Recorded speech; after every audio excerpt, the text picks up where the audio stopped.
Summer, 268 AD. 15,000 Alemannic warriors stood at the edge of the Po Valley, the richest lands in the Roman Empire spread before them like a feast. They had crossed the Alps, something Romans thought impossible for a barbarian army this size. Behind them lay the Black Forest homelands where their grandfathers had built the confederation. Ahead lay cities filled with gold, grain stores that could feed their people for years, and the chance to humble Rome itself. Their commanders knew Emperor Claudius II was marching north with his legions. They knew a battle was coming. What they didn't know was that this battle at Lake Benacus would determine whether the Alemanni would become masters of northern Italy or face catastrophic defeat that would echo through centuries. It is the story of how that moment came to be and what happened after. The Alemanni emerged from the complex tribal landscape of Germania during the first 2 centuries after Christ. Unlike peoples whose origins traced to specific regions, the Alemanni developed through a gradual coming together of various Suebi groups along the Upper Rhine. The name itself, Alemanni, meant all men, or men united, reflecting this confederation nature. They were consciously creating something new, a collective identity that transcended old tribal boundaries. Archaeological investigations throughout the Black Forest region, the Rhine Valley, and extending toward Lake Constance have revealed distinctive material culture, marking the transition from earlier Suebi settlements to recognizably Alemannic communities. And they weren't just another Germanic tribe, they were building something unprecedented. Excavations at sites like Remseck, Neckar, and Köngen have uncovered settlement patterns dating to the late 1st century AD, showing significant changes in both domestic architecture and burial practices. The longhouses characteristic of earlier Germanic settlements gave way to smaller, more rectangular structures with stone foundations, suggesting people were settling down permanently and farming more intensively. These architectural modifications coincided with the appearance of distinctive pottery styles featuring geometric patterns and rim decorations that would become hallmarks of Alemannic material culture.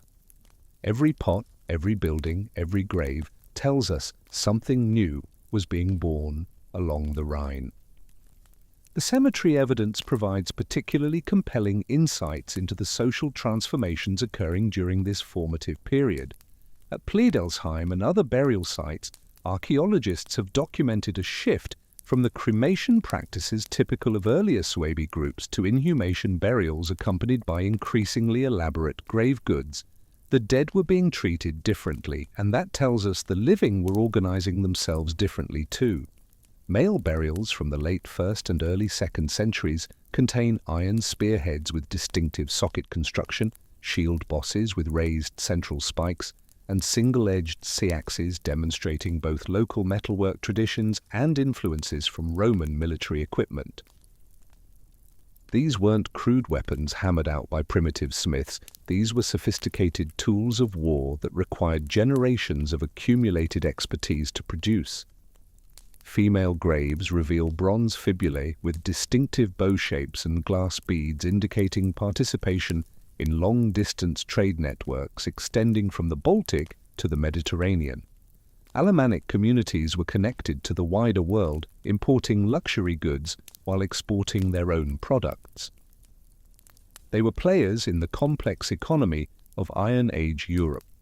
The emergence of the Alemanni from existing Suebi confederations represents a process of tribal fission and reaggregation that Roman sources struggled to comprehend. Tacitus, writing in the early 2nd century, provides the earliest detailed accounts of Germanic peoples in this region, though his descriptions focus primarily on the broader Suebi confederation rather than the specific groups coalescing into Alemannic identity. In his Germania, Tacitus describes the Suebi as the most extensive and warlike nation of the Germans, occupying territories stretching from the Rhine eastward beyond the Elbe. His account emphasizes their distinctive hairstyle, the Swabian knot, and their practice of shifting agricultural settlements, characteristics that would persist among Alemannic groups well into the 3rd century. Picture yourself as a Roman observer watching these people, their twisted hair, knots marking them as warriors, their villages moving through the forests as they exhausted the soil, their fierce independence making them nearly impossible to control. Tacitus's description of Suebi social organization provides crucial insights into the structures from which Alemannic society would develop. He notes their division into distinct cantons that took turns providing warriors for military campaigns, while others remained behind tending crops and livestock. This rotational system of military service would become a defining characteristic of Alemannic warfare, allowing them to maintain sustained pressure on Roman frontiers while preserving their agricultural base. It was brilliant strategy. They could fight year after year without starving. The historian also describes their reverence for war, leaders chosen for courage rather than hereditary status, a practice that would evolve into the complex kingship patterns observed among later Alemannic groups. Leadership was earned through deeds, not inherited through blood. That created fierce competition among ambitious warriors, and it meant the Alemanni would always be led by their most capable fighters. The first direct Roman encounters with groups identifiable as Proto-Alemannic occurred during the campaigns of Domitian along the Rhine frontier in the 80s and 90s AD. Military diplomas and inscriptions from auxiliary units stationed at Strasbourg and Mainz reference conflicts with Suebi trans Rhenum, Suebi beyond the Rhine, whose tactics and settlement patterns differed markedly from those of established Germanic peoples like the Cherusci or Chatti. These early confrontations revealed Germanic warriors employing hit-and-run tactics from fortified settlements in the Black Forest, using their knowledge of local terrain to avoid direct engagement with Roman legions while raiding exposed farmsteads and supply convoys. They were fighting smart, striking where Romans were weak, vanishing when legions appeared in strength. Roman military reports from this period describe Alemannic warriors as typically armed with wooden shields reinforced with iron bosses, long spears with leaf-shaped iron points, and single-edged swords that could serve both as weapons and agricultural tools. Their appearance struck Roman observers as particularly fierce, with many warriors bearing ritual scarification on their faces and arms and hair, arranged in the traditional Suebian knot that Tacitus had described. War bands typically numbered between 30 and 50 men, led by elected chiefs whose authority derived from success in battle rather than hereditary claims. Imagine facing these warriors in the dense German forests, scarred, fierce, knowing every tree and stream, led by men who had proven themselves in combat. Roman discipline was formidable, but the Alemanni had home field advantage. The social organization of these early Alemannic groups reflected their origins in the broader Suebi confederation, while developing distinctive characteristics that would define their later political structures.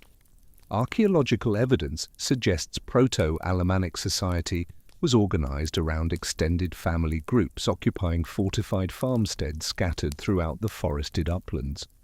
These settlements, typically consisting of a main hall surrounded by smaller outbuildings for livestock and storage, housed between 20 and 40 individuals representing multiple generations of related families. The warrior bands that formed the core of Alemannic military organization drew members from these extended family groups, creating networks of kinship and loyalty extending across considerable distances. When you fought alongside your cousins, brothers, and uncles, retreat wasn't an option. Family honor was at stake in every battle. Young men typically joined war bands in their teens, serving under experienced leaders who provided weapons, training, and opportunities for acquiring wealth through raiding. Success in warfare could lead to elevation within the band's hierarchy, with the most accomplished warriors eventually establishing their own followings and founding new settlements in conquered territories. It was a system that rewarded courage and capability. If you were brave enough and skilled enough, you could rise from farmer's son to war leader commanding your own band. Agricultural communities formed the economic foundation of early Alemannic society, practicing mixed farming that combined crop cultivation with animal husbandry. Archaeological remains from settlement sites indicate they grew barley, wheat, and rye while maintaining herds of cattle, pigs, and sheep. The forest environment of their homeland provided additional resources through hunting, gathering, and exploitation of iron bog ore deposits that supplied their metalwork industries. Evidence from sites like Laukheim suggests Alemannic smiths had developed sophisticated techniques for producing high-quality iron tools and weapons, creating technological advantages that enhanced their military effectiveness.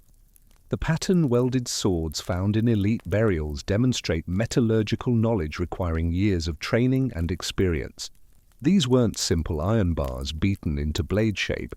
These were complex constructions of multiple steel alloys folded and forge-welded together, creating weapons both flexible and incredibly hard. The technology was so advanced that modern blacksmiths struggle to replicate it. The Alemanni were master craftsmen as well as fierce warriors. The emergence of early kingship patterns among Alemannic groups represents one of the most significant developments of this formative period. Unlike hereditary monarchies characterizing some Germanic peoples, Alemannic leadership initially developed through complex processes of election and acclamation, combining elements of traditional Germanic practices with adaptations to local conditions. War leaders who demonstrated exceptional success in battle and the ability to distribute wealth to their followers could gradually accumulate prestige necessary to claim royal status. These early kings exercised authority primarily through personal charisma and their ability to maintain warrior band loyalty through successful raiding and equitable distribution of spoils. Leadership was personal, not institutional. A king ruled because warriors chose to follow him, and that choice could be withdrawn if he failed to deliver victory and wealth. Archaeological evidence suggests royal settlements were distinguished from ordinary farmsteads primarily by their larger size and presence of specialized craft workshops, rather than by monumental architecture or elaborate fortifications. The burial of high-status individuals from this period, such as those found at Gammertingen, reveals grave goods emphasizing martial prowess and personal wealth rather than symbols of institutionalized authority characterizing later royal burials. A king was buried with his weapons, his gold, his personal treasures, not with crown jewels or regalia of state, because Alemannic kingship was still fundamentally about the warrior, not the throne. The geographic distribution of Proto-Alemannic settlements during the 1st and 2nd centuries AD extended from the eastern slopes of the Vosges Mountains across the Black Forest to the northern shores of Lake Constance, encompassing much of what is now southwestern Germany and eastern Alsace. This territory provided natural defensive advantages through its heavily forested terrain and numerous rivers, while offering access to important trade routes connecting the Rhine Valley with the Danube basin. The Alemanni established their primary settlements in elevated locations, providing both defensive positions and control over river crossings and mountain passes. They were building their confederation strategically, controlling the high ground, the river fords, the mountain routes that armies and merchants had to use. The northern boundary of early Alemannic territory appears to have been established along the Neckar River, where archaeological evidence suggests interaction and occasional conflict with Chatti groups moving westward from their traditional territories in Hesse. To the east, Alemannic settlements extended along the Danube Valley as far as the confluence with the Iller River, bringing them into contact with other Suebi groups and establishing territorial foundations for later expansion into Raetia. The southern boundary remained fluid throughout this period, with Alemannic groups gradually expanding their influence into the Alpine foothills while maintaining trade relationships with Celtic populations in what is now eastern Switzerland. Their territory was growing, their confederation was strengthening, and they were becoming increasingly aware of the wealthy Roman provinces just across the Rhine. Roman sources from the late 2nd century begin distinguishing more clearly between various Germanic groups operating along the upper Rhine frontier, with terms like Alemanni appearing in military dispatches and administrative documents. These references suggest that by the end of the 2nd century, the process of ethnogenesis that had begun among scattered Suebi groups had produced a recognizable confederate identity capable of coordinating military actions across considerable distances. The Alemanni had arrived, and Rome was about to discover just how dangerous this new confederation could be.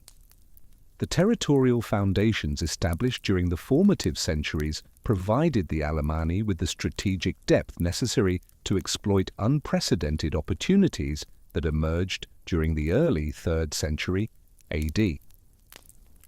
The assassination of Emperor Commodus in 192 AD had initiated a period of imperial instability that would culminate in the crisis of the 3rd century, fundamentally altering the balance of power along Rome's northern frontiers. As civil wars consumed Roman resources and attention, Germanic peoples across the Rhine and Danube recognized that the seemingly impregnable line system had become vulnerable to coordinated assault. The empire was bleeding internally, and the Alemanni were about to strike the wound. The first major Alemannic breakthrough occurred around 213 AD during the reign of Emperor Caracalla, when Confederate war bands successfully penetrated the upper Rhine limes near modern-day Bopfingen. Archaeological evidence from Roman frontier installations in this region reveals sudden abandonment layers containing military equipment, coins, and personal possessions hastily buried by fleeing garrison troops. The Alemannic assault appears to have been carefully coordinated, with simultaneous attacks launched against multiple sections of the frontier to prevent Roman forces from concentrating their defenses at any single point. This wasn't random raiding, this was sophisticated military planning that would have impressed professional Roman strategists. The breakthrough itself resulted from a combination of factors the Alemanni had been observing and preparing to exploit for decades. Intelligence gathered through trade contacts and diplomatic missions had revealed the gradual reduction of frontier garrisons as troops were withdrawn for service in Caracalla's eastern campaigns against the Parthians. Simultaneously, the emperor's decision to extend Roman citizenship to all free inhabitants of the empire through the Constitutio Antoniniana had created administrative chaos, disrupting efficient coordination of frontier defenses. The Alemanni watched, waited, and when the moment came, they struck with devastating precision. Alemannic warbands that crossed the Rhine in 213 AD employed tactics demonstrating sophisticated military planning and coordination across multiple tribal groups. Rather than engaging in random raiding characterizing earlier Germanic incursions, as these forces moved in organized columns toward specific strategic objectives, the largest force, numbering approximately 3,000 warriors, advanced directly toward the Gallic city of Augusta Raurica, while smaller groups moved north toward Argentorate and south into Helvetii territories around Lake Geneva. They had targets, they had plans, and they had the military discipline to execute complex operations across hundreds of kilometers. Rome had underestimated them catastrophically. The warriors who participated in these initial raids represented a new generation of Alemannic fighters who had grown up hearing stories of Roman wealth from their fathers and grandfathers. Archaeological remains from their abandoned campsites reveal equipment combining traditional Germanic weapons with captured Roman military gear. Many warriors carried oval shields reinforced with iron strips in the Roman manner while retaining their traditional long spears and single-edged seaxes. Their clothing showed similar hybrid influences, with Roman-style bronze belt fittings and brooches worn alongside traditional Germanic garments. They were adapting, learning, becoming more dangerous with each generation. The impact of these raids on Gallic populations was devastating and immediate. Contemporary accounts describe Alemannic warriors systematically targeting Roman villas and urban centres, seeking portable wealth in the form of silver coins, jewellery, and luxury goods. At Augusta Raurica, excavations have revealed destruction layers containing burned grain stores, scattered pottery, and human remains, testifying to the violence of the Alemannic assault. The raiders demonstrated particular interest in metalwork facilities, carrying off tools, raw materials, and finished weapons that would enhance their military capabilities. They weren't just plundering. They were acquiring the technology and resources to become even more formidable opponents. Emperor Caracalla's response to the Alemannic breakthrough revealed both the strengths and limitations of Roman military organization during this period. The emperor personally led a substantial force northward from Italy, assembling units from multiple legions along with auxiliary troops drawn from across the empire. The Roman army that confronted the Alemanni in 213 AD included detachments from the 22nd Primigenia Legion stationed at Mainz, cohorts of Batavian auxiliaries, and Syrian archer units that had been serving in the eastern campaigns. It was a formidable force, but it faced an enemy that refused to fight on Roman terms. The initial confrontations between Roman forces and Alemannic raiders occurred in the forested terrain of the Black Forest, where Germanic warriors held significant tactical advantages. Roman sources describe bitter fighting in dense woodlands where traditional legionary formations proved ineffective against enemy forces that appeared and disappeared like shadows among the trees.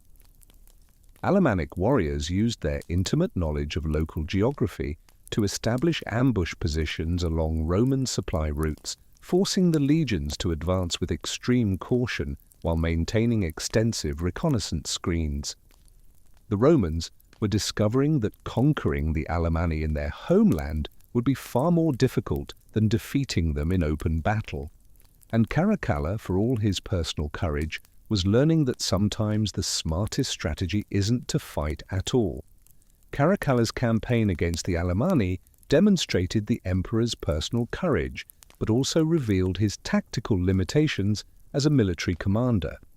Roman historians describe him leading cavalry charges against Alemannic positions with reckless abandon, earning the admiration of his troops while exposing himself to unnecessary danger. During one engagement near the Rhine, the emperor reportedly killed an Alemannic chieftain in single combat, though the reliability of such accounts remains questionable given their obvious propaganda value. What's certain is that after months of campaigning, Caracalla had failed to achieve decisive victory against an enemy that refused to be decisively defeated. The conclusion of Caracalla's campaign came through negotiation rather than decisive military victory. Faced with the prospect of extended warfare in difficult terrain while urgent matters demanded his attention elsewhere, the emperor agreed to substantial payments to Alemannic leaders in exchange for their withdrawal from Roman territory. These payments, described in contemporary sources as tribute disguised as diplomatic gifts, established a precedent that would complicate Roman-Alemannic relations for decades to come. Rome had just taught the Alemanni that raiding paid, literally. The message was clear: cross the Rhine, cause chaos, and Rome will pay you to leave. It was a disastrous precedent. The success of the 213 AD raids transformed Alemannic society by demonstrating the vulnerability of Roman defences and the wealth available beyond the Rhine. Young warriors who had participated in the raids returned to their settlements with Roman coins, weapons, and luxury goods that elevated their status within their communities. Archaeological evidence from Alemannic burial sites dating to the period immediately following these raids shows a marked increase in the quantity and quality of grave goods, particularly Roman imports and locally produced items copying Roman styles. Success in war meant wealth, status, and power. Every ambitious young warrior now dreamed of crossing the Rhine. The distribution of raid spoils also accelerated the development of social hierarchies within Alemannic society. War leaders who had successfully organized and led raiding expeditions used their share of the booty to attract larger followings and establish more permanent positions of authority. Excavations at sites like Pleidelsheim have revealed elite burials from this period containing Roman silver vessels, bronze cauldrons, and glass drinking vessels, suggesting the emergence of a warrior aristocracy with increasingly sophisticated material culture. The successful war leaders were becoming kings, and these new kings were building their power on one foundation, the wealth of Rome, which meant they needed more raids, bigger raids, constant raids. The cycle had begun, and it would define Alemannic-Roman relations for generations. The period between 213 AD and the major campaigns of the 230s witnessed intensified Alemannic pressure along the entire length of the Upper Rhine frontier. Rather than launching massive coordinated assaults, Alemannic groups adopted a strategy of continuous low-level raiding that gradually wore down Roman defensive capabilities. Small war bands, typically numbering between 50 and 100 warriors, crossed the Rhine at various points to strike isolated settlements before withdrawing to safety in their homeland forests. It was guerrilla warfare at its most effective, constant, unpredictable, exhausting for the defenders. These sustained raids had cumulative effects, proving more damaging to Roman frontier security than any single major battle.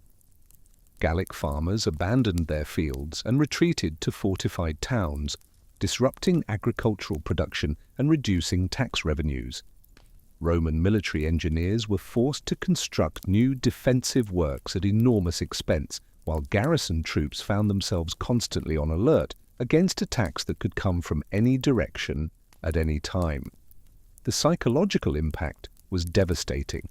Roman settlers along the frontier lived in constant fear, never knowing when Alemannic warriors might appear from the forests.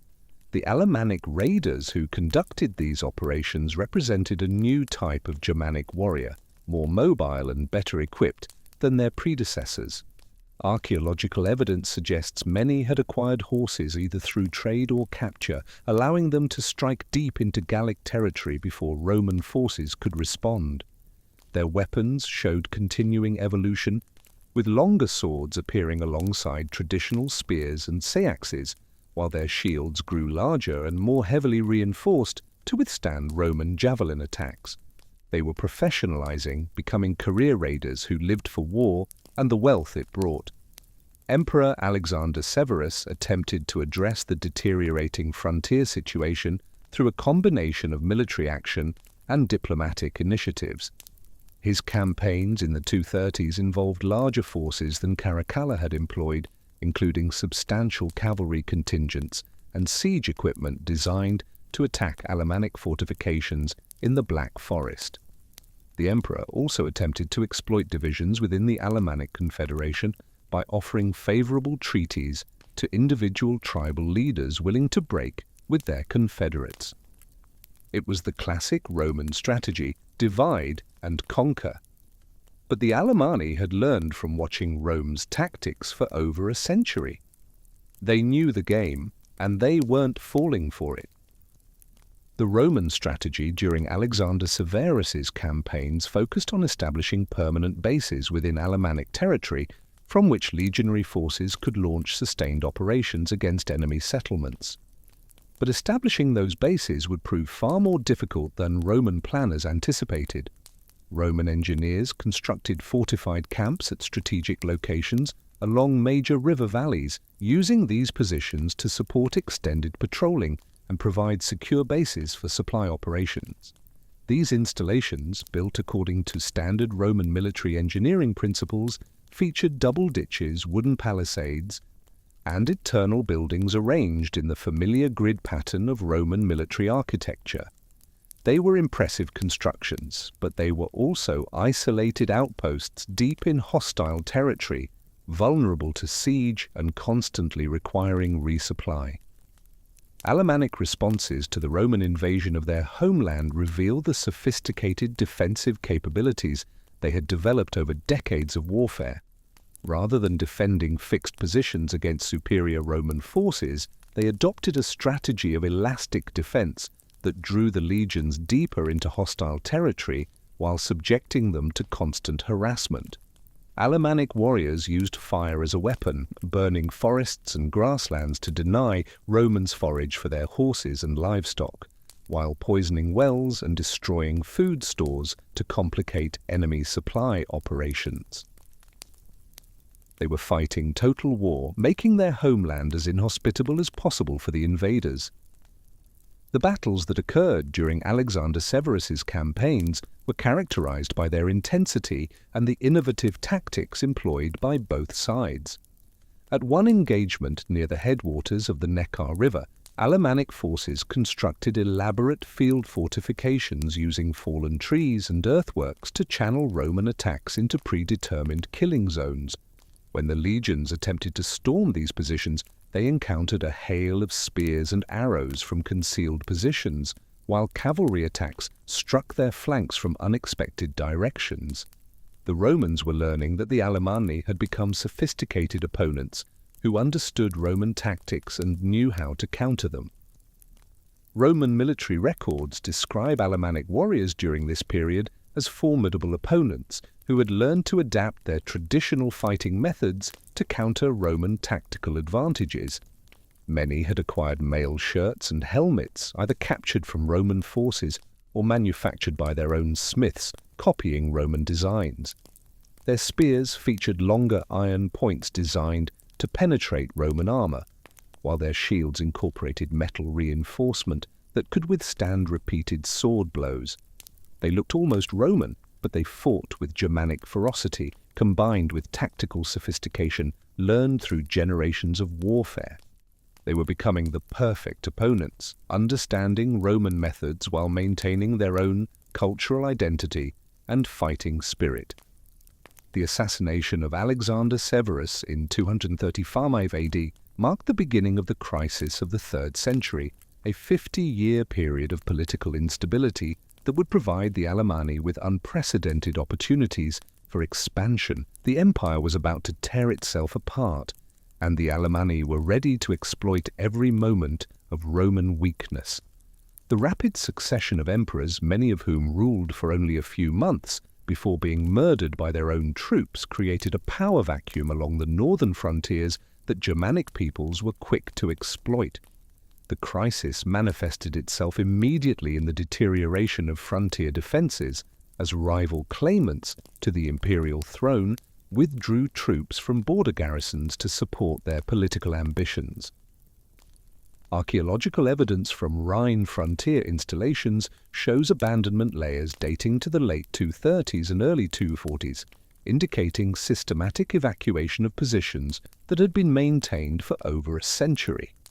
Military equipment found at these sites suggests the withdrawals were conducted hastily, with valuable weapons and supplies left behind for lack of transport capacity.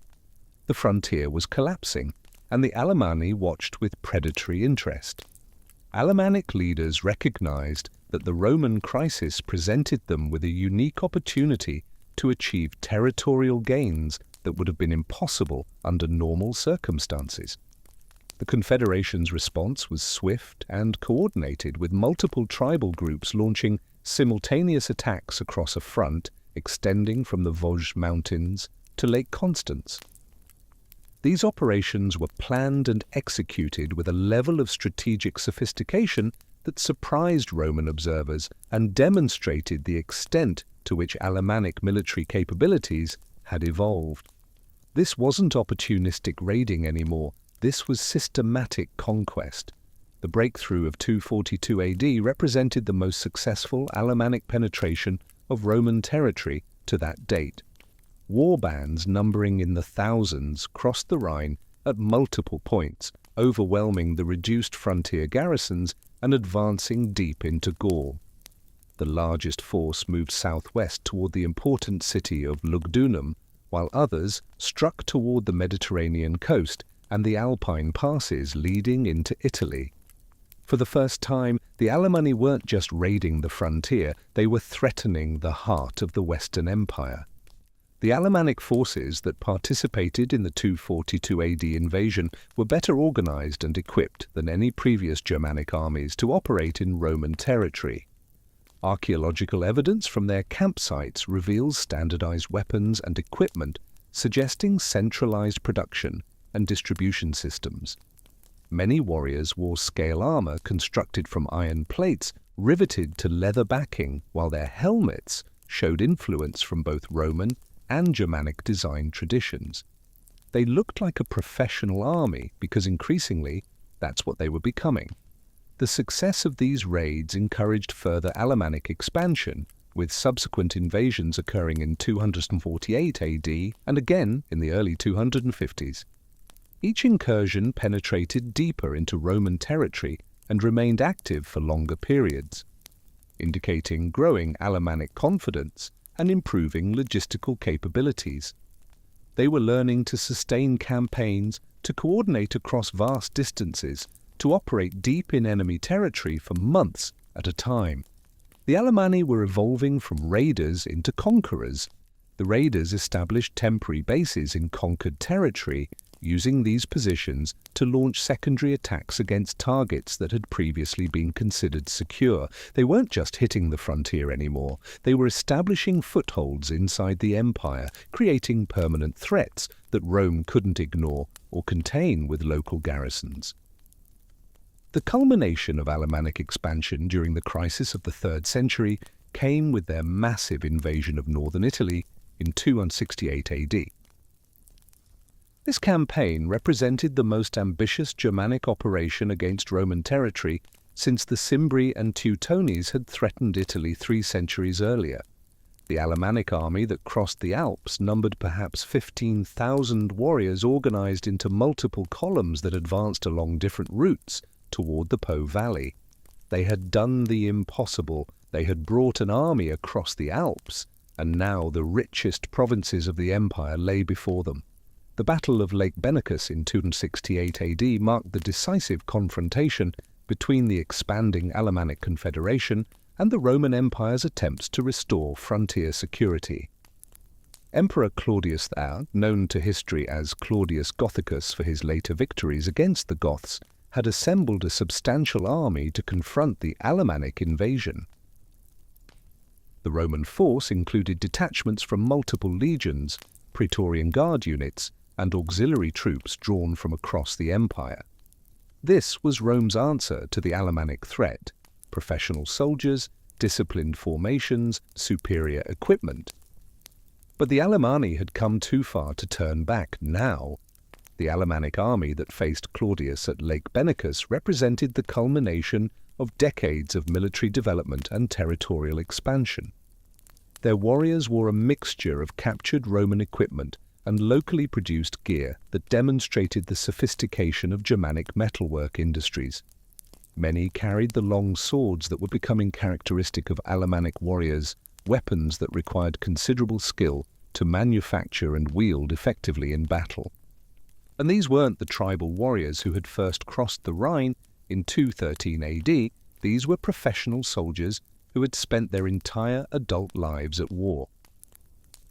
The battle itself occurred on the southern shores of Lake Benacus, where the terrain favored the disciplined formations of the Roman legions over the more flexible tactics typically employed by Germanic war bands. Claudius deployed his forces in the traditional Roman battle line, with heavy infantry in the center, supported by cavalry on the flanks and auxiliary troops providing missile support. The emperor personally commanded the reserve, positioning himself where he could respond to developments anywhere along the battle line. Everything depended on the next few hours. If the Alemanni won, northern Italy would fall. If Rome won, the Alemannic expansion would be stopped. 15,000 warriors faced the might of the Roman Empire. The clash was about to begin. The Alemannic assault began with a massive charge by their best warriors, men who had proven themselves in dozens of raids across Gaul and northern Italy. These fighters advanced in loose formations that allowed individual warriors to display their courage while maintaining sufficient cohesion to achieve tactical objectives. Their war cries echoed across the battlefield as they struck the Roman line with tremendous force, seeking to break through before the legions could bring their superior organization to bear. The initial impact was devastating. Several Roman cohorts gave ground, and for a moment it seemed the Alemannic charge might shatter the imperial line entirely. Roman sources describe hand-to-hand combat of exceptional intensity, with warriors on both sides displaying remarkable courage and skill. The Alemanni fought with their traditional weapons supplemented by captured Roman equipment, while the legionaries relied on their superior armor and disciplined fighting techniques to maintain cohesion under pressure. Men stabbed, slashed, pushed with shields, fought over the bodies of the fallen. The noise was deafening. Screams, war cries, the clash of metal on metal, the thundering of thousands of feet. The battle hung in balance, neither side able to achieve decisive advantage. The turning point came when Claudius committed his cavalry reserves in a flanking maneuver that struck the Alemannic forces while they were fully engaged with the Roman infantry. The Germanic warriors, lacking sufficient cavalry of their own to counter this threat, found themselves attacked from multiple directions simultaneously. Their loose formations, which had served them well in forest warfare, proved vulnerable to coordinated attacks by disciplined Roman units operating on open terrain. The Alemannic line began to buckle. Warriors who had fought with incredible courage for hours suddenly found themselves surrounded, cut off, overwhelmed. The defeat at Lake Benacus was catastrophic for the Alemannic Confederation. Thousands of warriors were killed, many more captured for sale into slavery. The survivors fled northward in disorder, abandoning their equipment and supplies in the haste to escape Roman pursuit. Archaeological evidence from the battlefield area has revealed scattered weapons, personal ornaments, and coins that testify to the completeness of the Alemannic defeat. It was a disaster of unprecedented magnitude, an entire generation of warriors wiped out in a single afternoon. The dreams of conquering Italy died in the blood-soaked mud beside Lake Benacus. But the Alemanni weren't finished. Defeats that would have destroyed other peoples only made them more determined. The question was, could they rebuild? Could they recover from catastrophic losses and remain a threat to Rome? The answer would surprise everyone. The devastating defeat at Lake Benacus forced the Alemannic Confederation to undergo fundamental restructuring during the final decades of the 3rd century. The loss of thousands of experienced warriors and established war leaders created a power vacuum that ambitious chieftains moved quickly to fill. Rather than fragmenting into competing tribal groups as Roman observers had hoped, the Alemanni emerged from this crisis with more centralized political structures and stronger leadership capable of coordinating military operations across their entire territory. Adversity, it turned out, made them stronger rather than weaker. The emergence of Crocus as a dominant figure in early 4th century Alemannic politics marked a decisive shift toward monarchical authority within the Confederation. Archaeological evidence from elite burial sites dating to this period reveals the concentration of wealth and prestige goods in fewer hands, suggesting the consolidation of power under individual rulers rather than the collective leadership structures that had characterized earlier Alemannic society. Crocus wasn't just another war leader, he was building something closer to a kingdom with himself as king. Crocus established his authority through a combination of military success, strategic marriage alliances, and the redistribution of wealth acquired through renewed raiding operations. His rise to prominence coincided with the Roman Empire's gradual recovery from the crisis of the 3rd century under the tetrarchy established by Diocletian. The new imperial system divided administrative and military responsibilities among multiple rulers, creating more efficient frontier defense while simultaneously presenting the Alemanni with new opportunities to exploit divisions between competing Roman authorities. Where there were multiple emperors, there were multiple potential enemies, but also multiple potential allies and multiple points of weakness to exploit.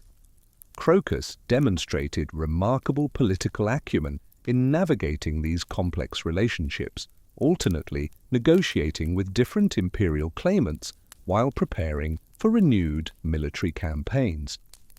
The political structures that emerged under Crocus's leadership represented a synthesis of traditional Germanic practices with organizational methods learned from decades of contact with Roman administration.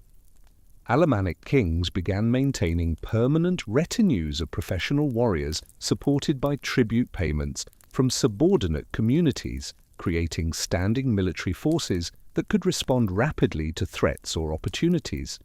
These royal war bands typically numbered between 200 and 300 men, equipped with standardized weapons and armor that reflected both Germanic craftsmanship and Roman influences. They were becoming a professional army, disciplined, well-equipped, always ready, and they were loyal to Crocus personally, not to any abstract concept of the confederation. That made them far more reliable than the old system of tribal levies. The territorial organization of Crocus's kingdom extended across the traditional Alemannic homeland while incorporating new settlements established in conquered Roman territories. Administrative centers developed at strategic locations along major river valleys, where royal officials collected tribute, supervised military recruitment, and coordinated trade activities. Archaeological excavations at sites like Gradual have revealed substantial hall complexes dating to this period, featuring large timber buildings surrounded by workshops, storage facilities, and residential quarters for royal retainers. These weren't simple farmsteads anymore. These were administrative capitals, centers of power that rivaled Roman provincial cities in their sophistication and organization. The military reforms implemented under Crocus transformed Alemannic warfare from the opportunistic raiding that had characterized earlier periods into systematic campaigns designed to achieve specific territorial and political objectives. The king established a hierarchical command structure that placed experienced war leaders in charge of regional forces while maintaining personal control over elite units drawn from across the confederation. These professional warriors received regular training in formation fighting, siege warfare, and cavalry tactics that enhanced their effectiveness against Roman opponents. They drilled, practiced, learned from every battle. The Alemanni were becoming as disciplined as Roman legionaries, but they retained their Germanic fighting spirit. Weapons technology advanced significantly during this period of consolidation, with Alemannic smiths producing increasingly sophisticated equipment for their expanding armies. Archaeological finds from weapon deposits at Dal and other sites reveal long swords with pattern-welded blades that combined strength with flexibility, while spear points grew longer and more elaborately decorated to reflect their bearer's status. Shield construction incorporated iron reinforcement strips arranged in geometric patterns that provided both protection and visual impact on the battlefield. Every weapon was both functional tool and work of art. Alemannic craftsmen understood that a warrior's equipment reflected his honor and status. The economic foundation supporting these military developments rested on systematic exploitation of territories conquered during earlier raids combined with intensified agricultural production in the Alemannic homeland.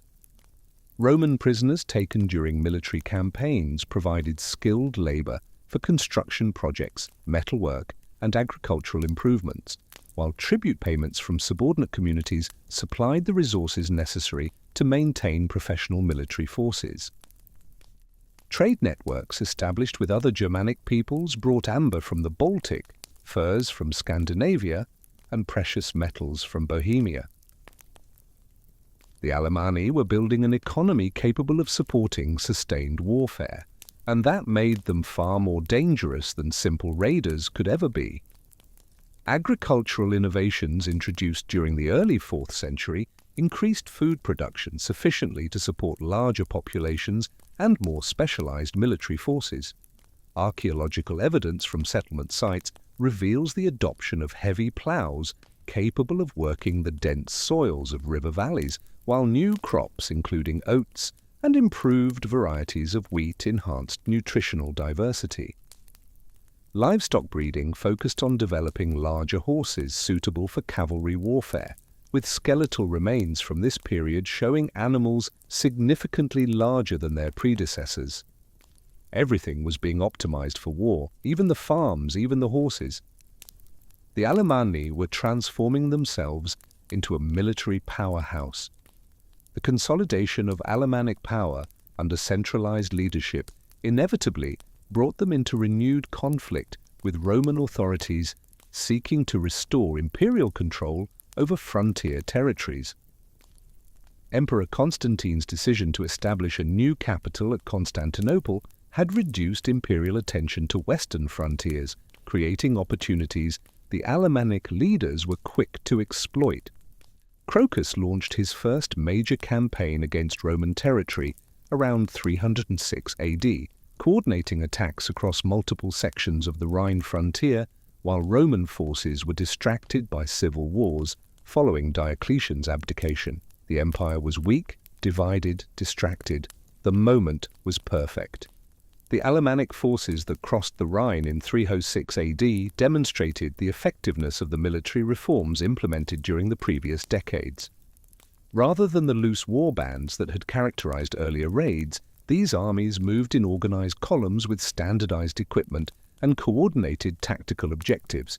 The largest force, numbering approximately 8,000 warriors, advanced toward Trier, while smaller contingents struck at Metz and Reims to prevent Roman forces from concentrating against the main attack.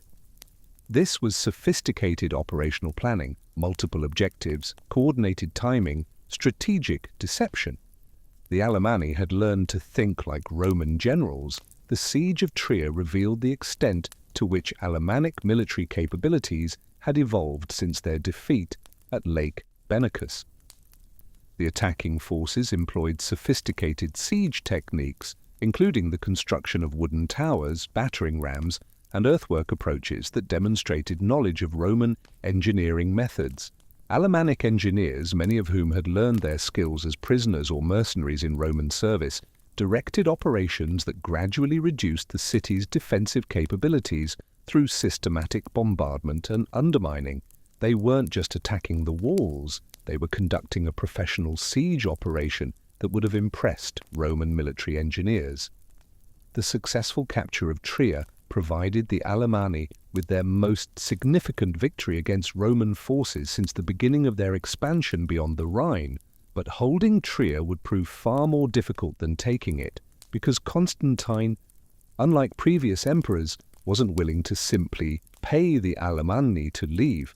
He was coming to take his city back.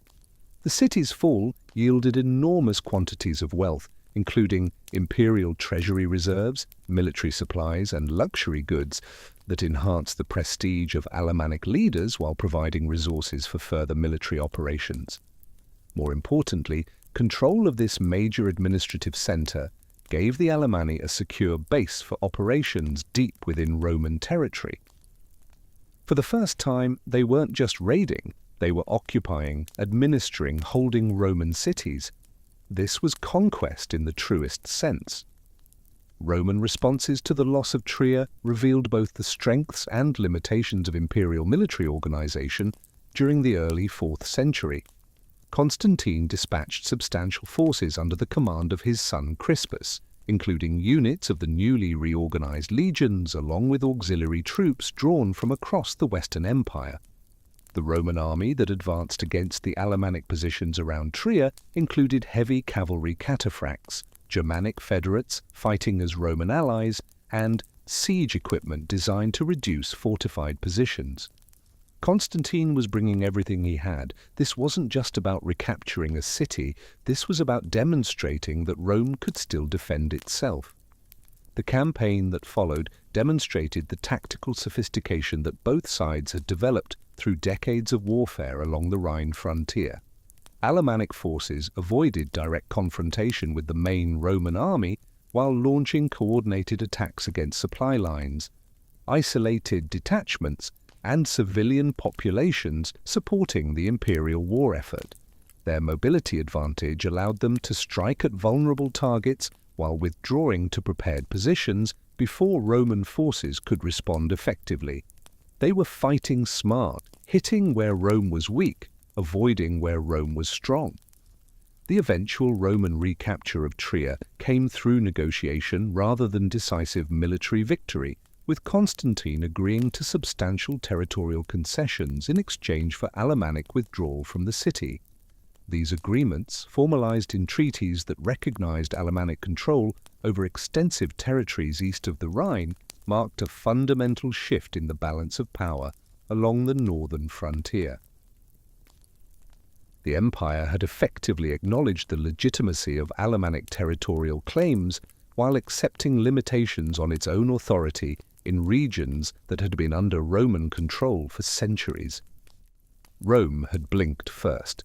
The Alemanni had won concessions that would have been unthinkable a century earlier. They weren't barbarians begging for scraps from the imperial table, they were negotiating as equals. The period following the Trier campaign witnessed intensive Alemannic efforts to consolidate control over their expanded territories while preparing for renewed conflicts with Roman forces. Crocus established administrative centers at strategic locations throughout the conquered regions, appointing trusted lieutenants to oversee tribute collection, military recruitment, and the integration of Roman populations under Alemannic authority. These officials, drawn primarily from the royal retinue, combined traditional Germanic leadership practices with administrative techniques learned from Roman provincial government. They were building a state, not just a confederation of warbands, but an actual governmental system capable of administering conquered territories. The integration of Roman populations under Alemannic rule created complex cultural dynamics that would influence both societies for generations. Roman landowners who submitted to Alemannic authority were generally allowed to retain their properties in exchange for tribute payments and military service, while skilled craftsmen and administrators found employment in the expanding Alemannic governmental apparatus. Archaeological evidence from this period reveals the emergence of hybrid material cultures that combine Germanic and Roman elements in distinctive new forms. Romans were teaching the Alemanni how to govern cities. Alemanni were showing Romans that Germanic peoples could be more than raiders. The boundaries between Roman and barbarian were becoming increasingly blurred. The death of Crocus around 310 AD initiated a succession crisis that tested the stability of the consolidated Alemannic kingdom. Multiple claimants emerged from among his sons and prominent war leaders, each supported by different factions within the confederation. The resulting civil conflict weakened Alemannic military capabilities while providing Roman authorities with opportunities to exploit internal divisions through diplomatic intervention and military pressure. It was the classic problem of monarchical succession. Crocus had built his power on personal loyalty, and when he died, that loyalty fractured among competing heirs. The resolution of the succession crisis through the emergence of a new generation of Alemannic leaders established the political foundations for the Confederation's most ambitious territorial expansion. These rulers, who had grown up during the period of consolidation under Crocus, possessed both traditional Germanic warrior values and sophisticated understanding of Roman political and military organization. Their leadership would guide the Alemanni through the decisive confrontations of the mid-4th century that would determine the future balance of power along the Rhine frontier. But they were about to face an opponent far more dangerous than Rome. From the northwest, a new Germanic power was rising, one that would combine Roman legitimacy with Germanic military prowess. The Franks were coming, and the Alemanni were about to discover that their greatest threat wasn't the declining Roman Empire, but their own Germanic cousins. The military forces that these new leaders inherited represented the culmination of decades of organizational development and technological advancement. Professional warrior bands equipped with standardized weapons and armor formed the core of Alemannic armies, supported by larger numbers of tribal levies drawn from farming communities throughout the confederation. Cavalry units mounted on horses bred specifically for warfare provided mobility and striking power, while specialized siege equipment enabled attacks against fortified Roman positions. The Alemanni had built a formidable military machine, but maintaining it required constant warfare to generate the wealth needed to pay professional soldiers and maintain expensive equipment. The territorial extent of Alemannic control by the 330s AD encompassed not only their traditional homeland in the Black Forest and Upper Rhine Valley, but also substantial portions of former Roman territory in Alsace and the Palatinate. This expanded realm supported a population estimated at over 200,000 people, making the Alemannic Confederation one of the largest and most powerful Germanic political entities of the early 4th century. The economic resources generated by this territory provided the foundation for military forces capable of challenging Roman authority throughout the Western Empire. They had achieved something remarkable, transforming themselves from scattered tribes into a genuine regional power. The approach of the mid-4th century found both the Alemanni and the Roman Empire preparing for renewed confrontation that would determine the future of the Rhine frontier. The Alemannic Confederation had emerged from its early tribal origins to become a centralized kingdom capable of coordinating complex military operations across vast territories. Roman authorities, meanwhile, had reorganized their military forces and administrative structures to meet the challenge posed by increasingly sophisticated Germanic opponents. The stage was set for decisive battles, but the decisive threat wouldn't come from Rome. The Franks, unlike other Germanic peoples who had migrated into Roman territory as federates or conquerors, had established themselves as legitimate successors to Roman authority in Gaul, combining Germanic military effectiveness with Roman administrative structures and Christian religious legitimacy. This made them far more dangerous than the pagan Alemanni. They could claim they were defending civilization, not destroying it. The initial Frankish expansion under Childeric Thorpund during the mid-5th century had focused primarily on consolidating control over territories between the Seine and Rhine rivers, bringing Frankish forces into direct contact with Alemannic settlements along the eastern banks of the Rhine. Archaeological evidence from frontier sites dating to this period reveals increasing militarization of Alemannic settlements, with defensive earthworks and weapon caches appearing at locations that had previously been unfortified agricultural communities. The Alemanni could see what was coming. The Franks were expanding, consolidating, preparing. War was inevitable. The accession of Clovis to Frankish leadership around 481 AD marked the beginning of systematic campaigns designed to extend Frankish authority over all Germanic peoples west of the Rhine. Clovis possessed advantages that previous Frankish rulers had lacked, including substantial military forces drawn from multiple tribal groups, diplomatic recognition from the Roman Empire's Eastern Emperor, and, increasingly important, support from Christian bishops who viewed him as a potential defender of Orthodox Christianity against Arian Germanic kingdoms. He wasn't just a war leader, he was a king with Roman legitimacy and Christian backing. That made him nearly unstoppable.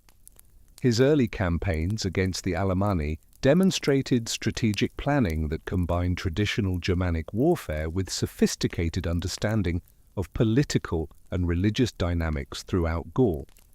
The Alemannic Confederation that faced Clovis's expansion had undergone significant internal changes since the death of its last great king during the early 5th century. Political authority had become increasingly fragmented among regional leaders who controlled distinct territories within the broader confederation. each maintaining independent military forces and conducting separate diplomatic relationships with neighboring powers. The confederation was fracturing at precisely the moment it needed unity most. The decentralization reflected both the practical challenges of governing expanded territories and the persistence of traditional Germanic political structures that emphasized local autonomy over centralized control. The most powerful of these regional leaders controlled territories along the upper Rhine Valley, where access to trade routes and agricultural resources provided the economic foundation for substantial military forces.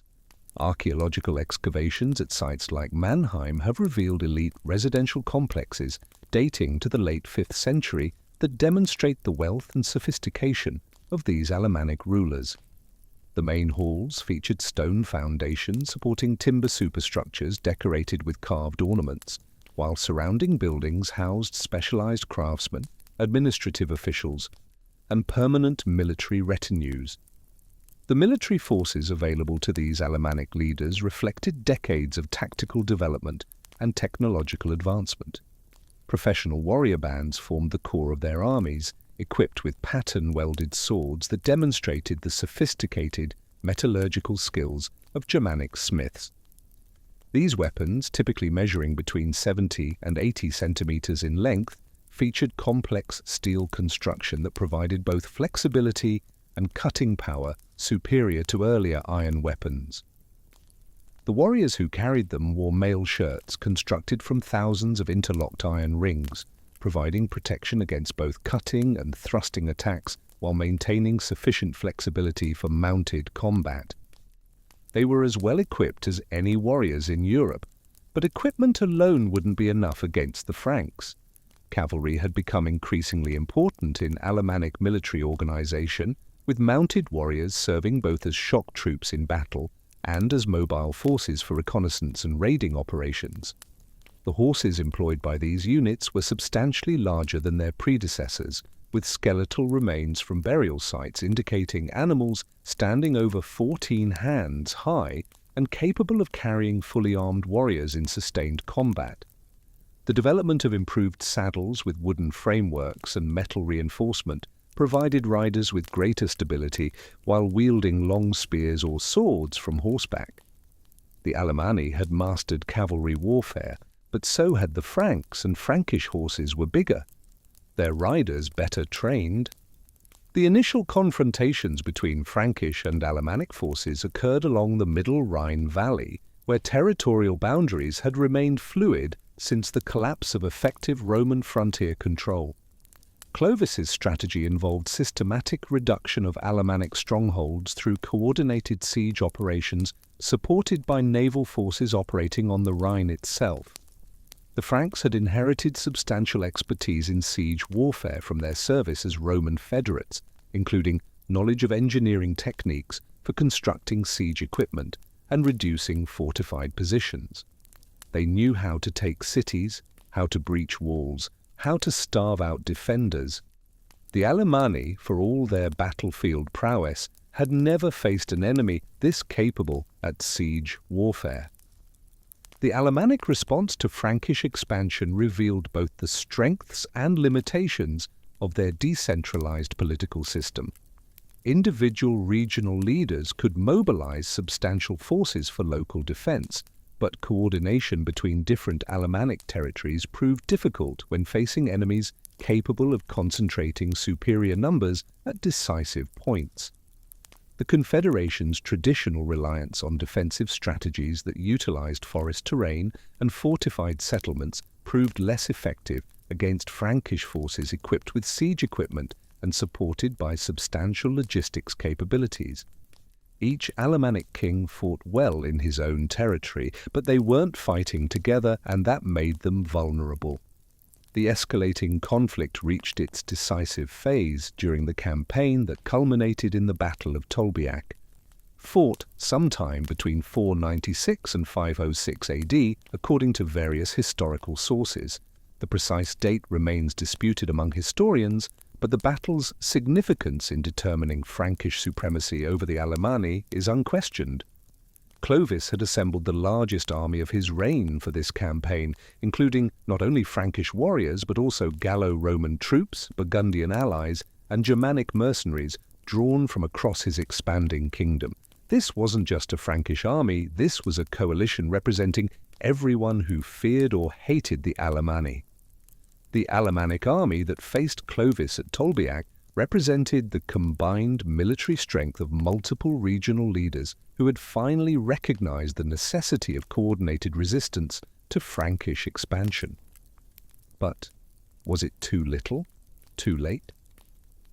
Archaeological evidence from weapon deposits suggests that this force numbered between 8,000 and 10,000 warriors, making it one of the largest Germanic armies assembled during the 5th century. The Alemannic commanders had positioned their forces on elevated ground overlooking the Frankish approach, utilizing terrain advantages that had served Germanic armies effectively in previous conflicts with Roman forces. It was good defensive ground, but they were facing an enemy that understood Germanic tactics because the Franks were Germanic too. The battle commenced with traditional Germanic challenges and individual combat between champions from both armies, rituals that served to inspire warriors while providing opportunities for leaders to assess enemy capabilities.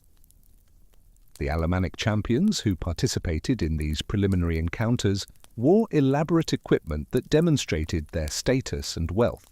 Their helmets featured decorative crests and face guards constructed from bronze and iron, while their shields bore painted designs that identified their tribal affiliations and personal achievements in previous battles. They looked magnificent, every inch the Germanic warrior ideal. But looking magnificent wasn't going to win this battle. The main engagement began with coordinated Alemannic attacks against the Frankish battle line, employing tactics that combined traditional Germanic ferocity with disciplined formation fighting learned through decades of warfare against Roman opponents. Alemannic warriors advanced in wedge formations designed to concentrate maximum force against specific points in the enemy line, while cavalry units attempted to strike the Frankish flanks and rear.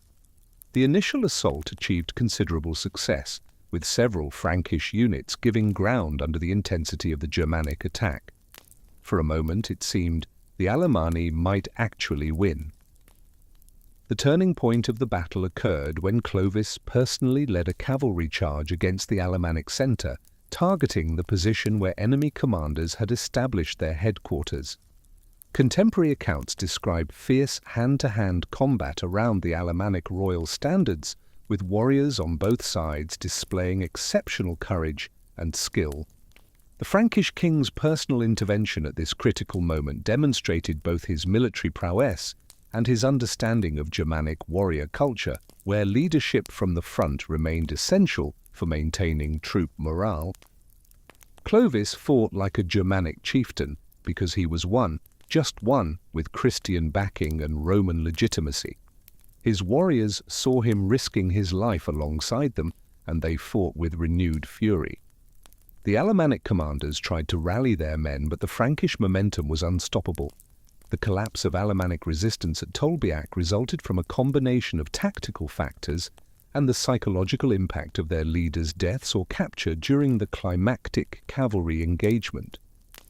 Archaeological evidence from the battlefield area has revealed scattered weapons and equipment that suggest the completeness of the Alemannic defeat, with survivors abandoning their gear in the haste to escape Frankish pursuit.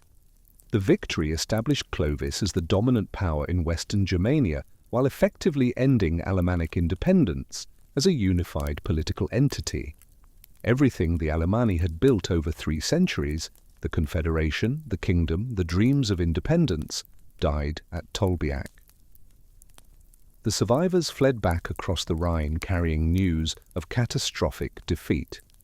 The immediate aftermath of Tolbiac witnessed the systematic dismantling of Alemannic political structures that had developed over centuries of territorial expansion and military success. Surviving regional leaders were forced to submit to Frankish authority, accepting tributary status that required annual payments of silver, agricultural products, and military service. The most prominent Alemannic nobles were relocated to Frankish territories where they could be monitored more effectively, while their lands were redistributed to Frankish warriors and administrators. It was systematic, methodical destruction of Alemannic power. Clovis wasn't taking any chances on future rebellions. The fragmentation of Alemannic political unity following their defeat created numerous smaller duchies that maintained nominal independence under Frankish suzerainty. These territorial divisions reflected both practical administrative considerations and deliberate Frankish policy designed to prevent the re-emergence of unified Alemannic resistance. The Duke of Alemannia, appointed by Frankish kings to oversee these territories, typically came from Alemannic noble families that had demonstrated loyalty to their new overlords, creating complex relationships that combined Germanic traditions with Frankish administrative structures. Collaborate or die, that was the choice facing surviving Alemannic nobles. Many chose collaboration. The population displacement that followed the Frankish conquest affected thousands of Alemannic families who chose migration over submission to foreign rule. Archaeological evidence from settlement sites throughout eastern Gaul and the Alpine regions reveals the establishment of new Alemannic communities during the early 6th century, identifiable through their distinctive pottery styles, burial practices, and architectural techniques. These migrant communities maintained their cultural identity while adapting to local conditions and establishing relationships with existing populations. They were refugees, essentially, people who chose exile over subjugation. Some headed east toward the Danube, others went south into the Alps. Wherever they went, they carried their culture with them, their language, their customs, their memories of independence. The largest of these population movements occurred in the direction of the Alpine foothills and the upper Danube Valley, where Alemannic groups established settlements that would become the foundation for later territorial expansion. But the homeland, the Black Forest, the Upper Rhine, was now under Frankish control. The age of Alemannic independence was over. The migrants who participated in these movements included not only displaced warriors and their families, but also craftsmen, farmers, and religious leaders who carried Alemannic cultural traditions to their new homes. Archaeological excavations at sites like Bregenz have revealed material culture demonstrating continuity with pre-conquest Alemannic traditions while showing adaptation to local environmental conditions. The establishment of Alemannic communities in new regions created complex interactions with existing populations that had significant long-term consequences for the cultural development of Central Europe. In many areas, Alemannic settlers found themselves in contact with Romanized Celtic populations, Byzantine administrative officials, and other Germanic groups that had migrated during previous centuries. And these interactions produced hybrid cultural forms that combined elements from multiple traditions while maintaining distinct characteristics that preserved Alemannic identity. The adaptation to Frankish administrative systems required fundamental changes in traditional Alemannic political and legal structures. The confederation's customary law, which had developed through centuries of Germanic legal tradition, was gradually modified to accommodate Frankish legal principles while preserving essential elements of Alemannic jurisprudence. Written legal codes began appearing during the 6th century, documenting customary practices that had previously been maintained through oral tradition while incorporating new provisions that reflected changed political circumstances. The legal status of Alemannic nobles under Frankish rule created particularly complex situations that required careful negotiation between competing legal traditions. Former Alemannic kings and war leaders who accepted tributary status retained authority over their immediate followers, while acknowledging Frankish supremacy in matters of external relations and military service. These arrangements, formalized through written treaties and ceremonial submissions, established precedents for feudal relationships that would characterize medieval European political organization. They were building the foundations of feudalism lords and vassals, oaths of loyalty, mutual obligations between rulers and ruled. The economic consequences of Frankish conquest fundamentally altered traditional Alemannic social structures and commercial relationships. The tribute obligations imposed on Alemannic territories required systematic exploitation of agricultural and mineral resources under Frankish supervision, while trade networks that had connected Alemannic communities with markets throughout Central Europe were redirected to serve Frankish commercial interests. Archaeological evidence from this period reveals changes in craft production and settlement patterns that reflect these new economic relationships. The Alemanni were being integrated into a larger economic system, but they were integrated as subordinates, not equals. Their wealth now flowed to Frankish overlords, but then something unexpected happened. The very institutions that conquered the Alemanni, Christian monasteries and Frankish administration, would end up preserving Alemannic culture in ways nobody anticipated. The religious dimensions of Frankish conquest added additional complexity to the cultural transformation of Alemannic society.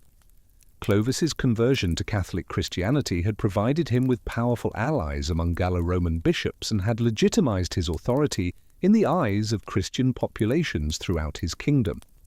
The extension of Christian influence into traditionally pagan Alemannic territories required careful management of religious transition while respecting local customs and beliefs that remained important to community identity.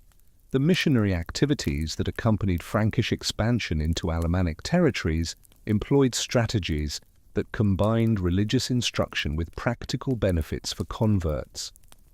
Christian churches established in former Alemannic strongholds served not only as centers for religious worship, but also as administrative headquarters, legal courts, and educational institutions that provided services previously unavailable in these regions.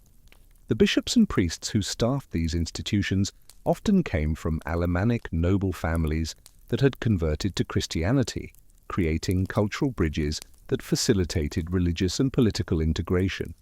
It was smart policy. Using Alemannic Christians to convert other Alemanni made the process far less confrontational than if Frankish clergy had tried to impose the new religion by force. The transformation of Alemannic territories into the Duchy of Alemannia represented one of the most complex administrative challenges faced by the expanding Frankish kingdom.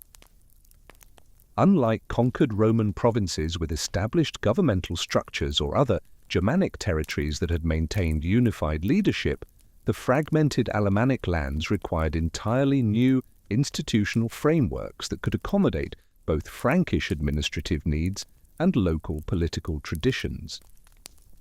The solution developed by Frankish administrators combined direct royal appointment of ducal authority with recognition of existing Alemannic noble hierarchies, creating a dual system of governance that would influence medieval European political development for centuries. The first appointed Duke of Alemannia, Luthari, assumed his position around 520 AD during the reign of Clovis's sons, who had divided the Frankish kingdom among themselves following their father's death. Luthari's appointment reflected careful Frankish consideration of local political dynamics, as he descended from prominent Alemannic nobility that had demonstrated loyalty during the post-Tolbiac settlement period. His dual residence was established at Augsburg, a strategic location that provided access to both Alpine trade routes and the upper Danube Valley while maintaining sufficient distance from potential Bavarian or Ostrogothic interference. Luthari was Alemannic by blood, Frankish by loyalty, the perfect bridge between conqueror and conquered. The administrative structure that emerged under Luthari's leadership represented a synthesis of Frankish governmental practices with adapted Alemannic traditional institutions. The Alemanni were learning to live under foreign rule. But they never forgot who they were. The Duke maintained a permanent court staffed by both Frankish appointees and Alemannic nobles who had retained their local authority through submission to the new regime. These officials, known as comites or counts, exercised delegated ducal authority over specific territories, while remaining accountable to both the Duke and the Frankish king. The system created multiple levels of administrative hierarchy that could accommodate the complex territorial divisions inherited from the pre-conquest confederation. It worked surprisingly well. Local Alemannic nobles who knew the territory and people handled day-to-day administration, while Frankish oversight ensured ultimate loyalty to the crown. The ducal court at Augsburg developed into a sophisticated center of political and cultural activity that attracted nobles, craftsmen, and religious figures from throughout the former Alemannic territories. Archaeological excavations in the city have revealed substantial building projects dating to the early 6th century, including a large hall complex constructed according to Germanic architectural traditions but incorporating Roman engineering techniques. The main hall measured over 40 meters in length and featured stone foundations supporting timber walls decorated with carved panels depicting hunting scenes and geometric patterns characteristic of Alemannic artistic traditions. It was impressive, a physical manifestation of Alemannic identity persisting under Frankish rule.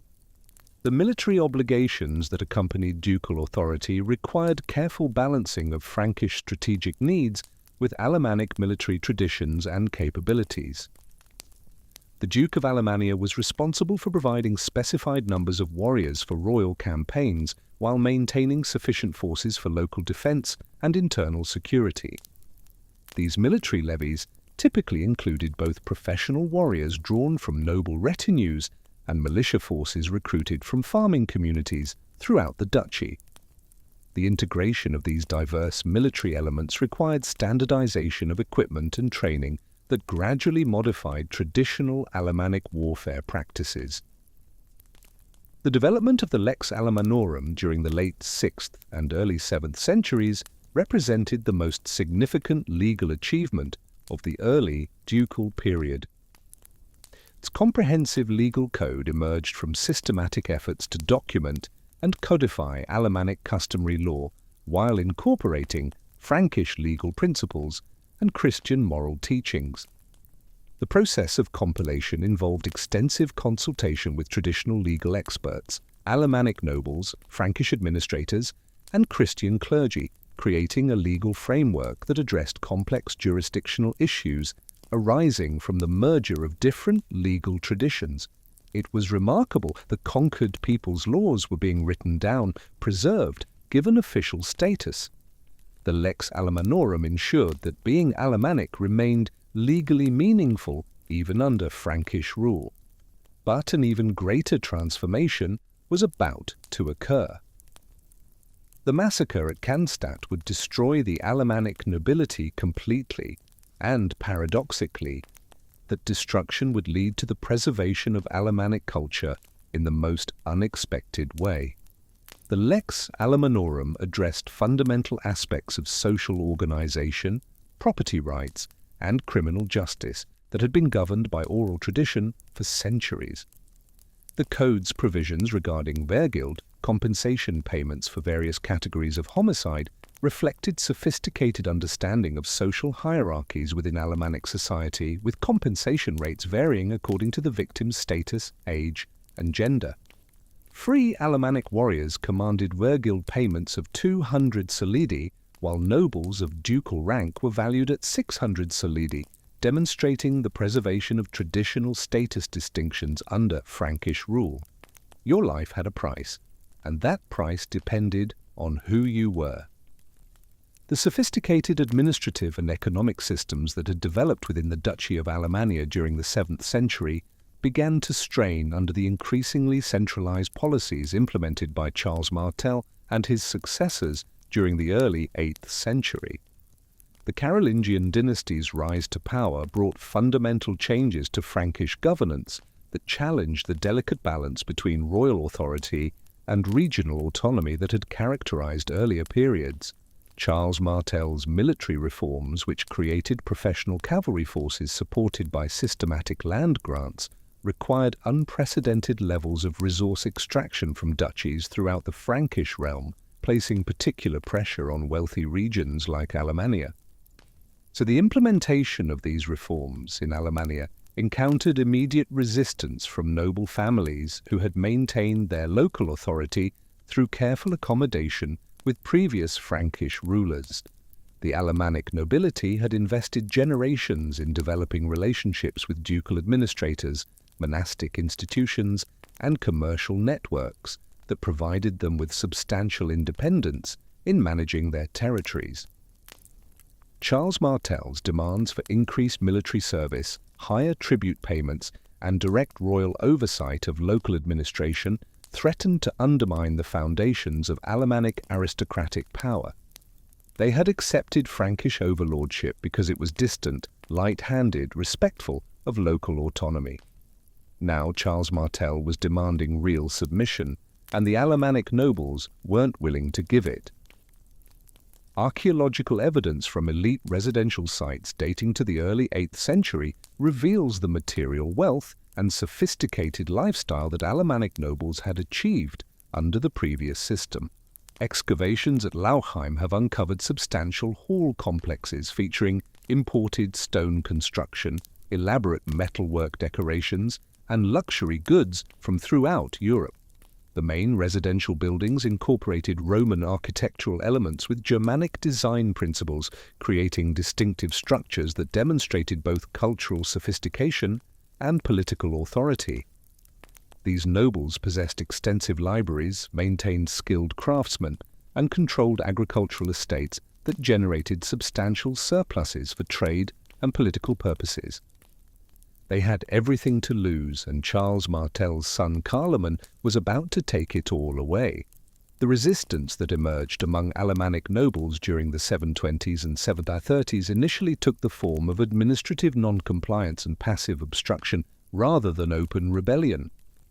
Regional counts delayed implementation of royal directives, provided incomplete military levies for Carolingian campaigns, and maintained unauthorized diplomatic contacts with neighboring powers including the Bavarians and Lombards.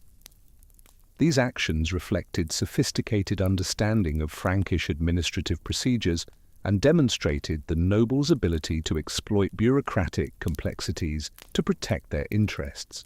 They weren't stupid. They knew open rebellion would bring immediate military response, so they resisted quietly, bureaucratically, frustratingly.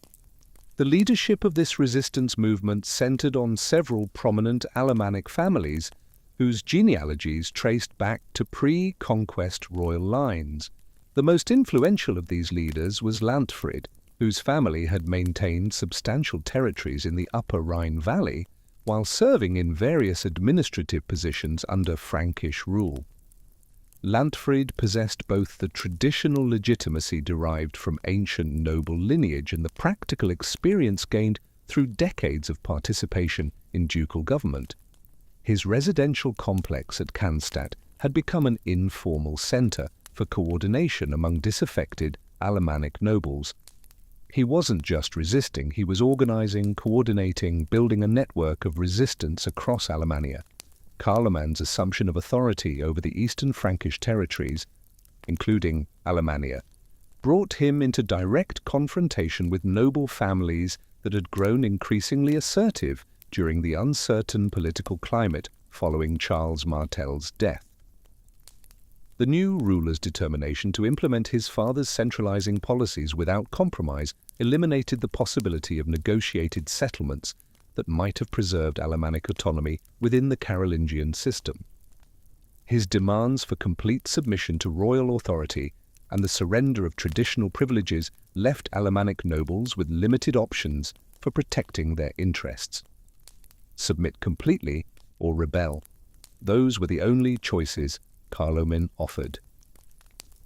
The transformation of passive resistance into active rebellion occurred gradually during the early 740s as Alemannic nobles recognized that accommodation with Carolingian authority was no longer possible under the new regime. Secret meetings among regional leaders produced agreements for coordinated resistance that would utilize their collective military strength while exploiting geographical advantages provided by their mountainous and forested homeland. The conspiracy that emerged from these discussions included representatives from virtually all major Alemannic noble families, creating an unprecedented level of unity among groups that had historically maintained fierce independence. They were uniting as they hadn't united since Tolbiac, but this time they were facing a Carolingian ruler who had no interest in negotiation or compromise. Carloman was coming to destroy them utterly, and he would invite them to a meeting to discuss peace. What happened next would become one of the darkest moments in early medieval history. Carloman's decision to offer negotiations to the besieged Alemannic leaders represented a calculated deception designed to achieve victory through treachery rather than costly assault operations. The proposal for a General Assembly at Cannstatt, ostensibly to discuss terms for ending the rebellion, provided an opportunity to eliminate the entire Alemannic leadership through a single coordinated action. The rebels' acceptance of this proposal reflected their desperate situation and their hope that some accommodation might still be possible despite their previous resistance. They came to Cannstatt believing they would negotiate. They walked into a trap. The massacre that occurred at Cannstatt in 746 AD represented one of the most systematic eliminations of regional nobility in early medieval European history. Contemporary sources describe the execution of hundreds of Alemannic nobles, including virtually all members of families that had maintained leadership positions within the duchy for generations. The victims included not only active participants in the rebellion, but also individuals whose only crime was their membership in families that Carloman considered potentially dangerous to Carolingian authority. Old men who had never raised a sword against the Franks, young boys who would have grown into the next generation of leaders, women from noble families. All were killed systematically, methodically, without mercy.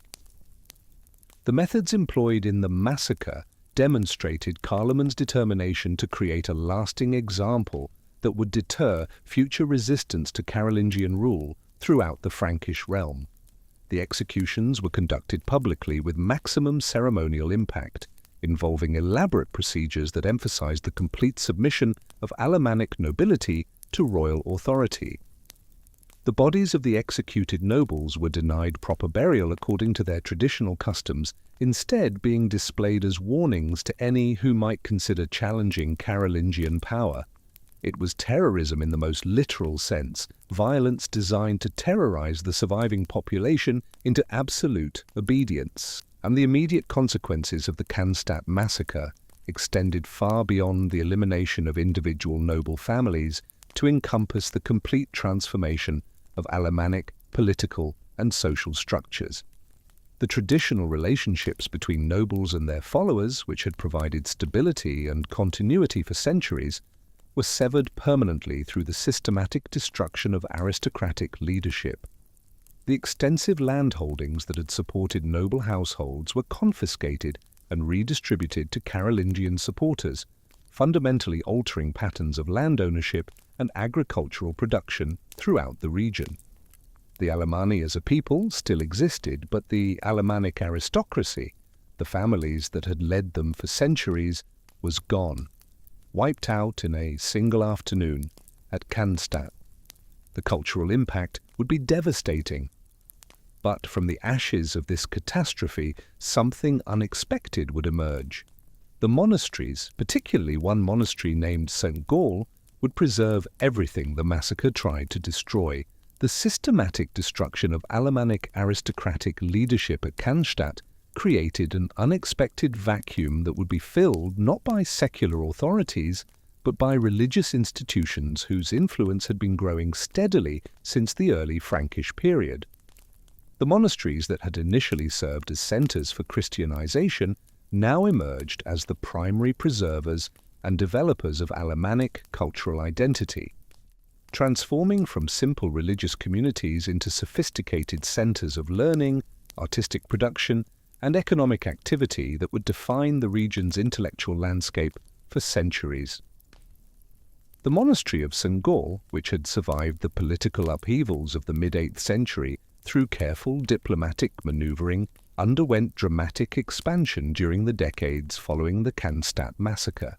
The scriptorum at St. Gall emerged as the most productive centre of manuscript production in the German-speaking regions, with monks developing distinctive calligraphic styles that combined Carolingian minuscule with decorative elements derived from Germanic artistic traditions.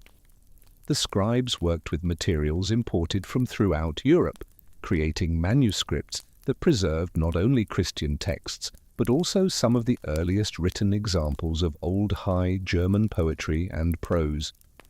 They were saving the Alemannic language, the Alemannic stories, the Alemannic soul, writing it all down so it could never be completely erased.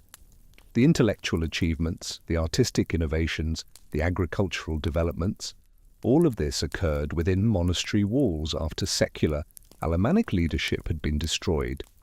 The irony is profound. The Christian institutions brought by Frankish conquerors became the protectors of Alemannic cultural identity. Fast forward to today, and the legacy persists. Swiss German, Alsatian, Swabian dialects, all descended from Alemannic, are still spoken by millions.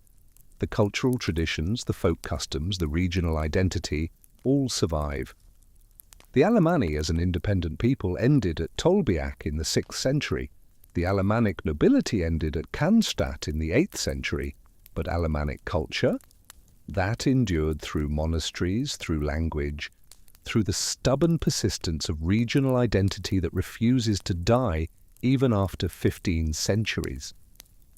The story of the Alemanni is ultimately about resilience, about how a people can lose every battle, suffer every defeat, endure conquest, massacre and cultural suppression, and still survive. Not as a political entity, not as an independent nation, but as a cultural identity that shapes millions of lives today.